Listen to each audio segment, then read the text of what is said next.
Écoutez, les choses sont extrêmement claires. Le président de la République et sa majorité ont passé un contrat avec les Français sur un programme exhaustif, extrêmement riche et qui va être mené rapidement, ou en tout cas engagé rapidement.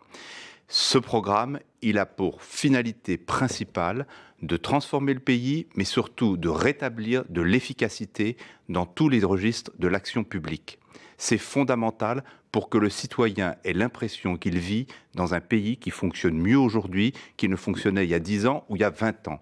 Ce contrat, il est compliqué à mettre en œuvre, on le voit bien, il suscite des interrogations, il peut susciter des inquiétudes.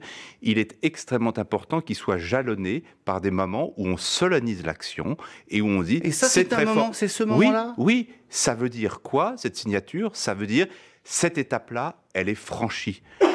Il y en aura beaucoup d'autres, il en faut beaucoup d'autres. Les ordonnances sur le travail ne vont pas suffire à elles-mêmes à résoudre tous les problèmes de l'emploi, mais elles sont une brique fondamentale, un socle essentiel. Gilles Legendre, vous nous parlez de moments de solennité. Est-ce que ça ne peut pas être pris tout de même pour une forme de provocation face à des gens qui étaient opposés à l'utilisation, je ne parle même pas de la réforme, mais l'utilisation des ordonnances? Oui, mais attendez, on nous avait dit quoi? On nous avait dit qu'on n'aurait pas le courage de faire ces réformes. On nous aurait dit que les ordonnances allaient court-circuiter le Parlement, la représentation populaire.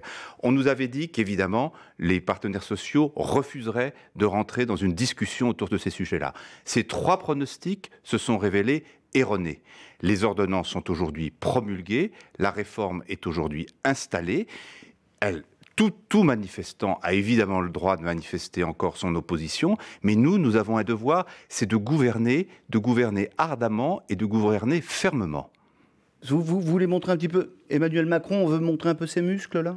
Je crois qu'il n'a pas besoin de montrer ses muscles, il a besoin constamment de revenir auprès des Français qui l'ont élu pour agir, pour mettre en œuvre un programme, et à chaque étape importante de ce programme, il est normal qu'il le dise et qu'il le montre. En théâtralisant de cette façon, peut-être? Vous savez, je ne suis pas sûr que ça soit très théâtralisé. Ah bah alors là, si mais attendez, l'image rappelle la signature des traités, y compris quand les ministres, la semaine dernière, étaient debout derrière le président. C'est comme ça que ça se passe quand il y a des traités internationaux. Oui, là, on les a assis. Voilà, on promulgue. Mais attendez, les Français ont perdu le contact avec leurs dirigeants pour deux raisons. D'abord, parce qu'ils ne comprenaient pas toujours ce qu'on faisait. Et de ce point de vue-là, nous, on doit constamment expliquer. Mais aussi parce qu'ils avaient l'impression que les choses n'avançaient pas, n'étaient pas efficaces.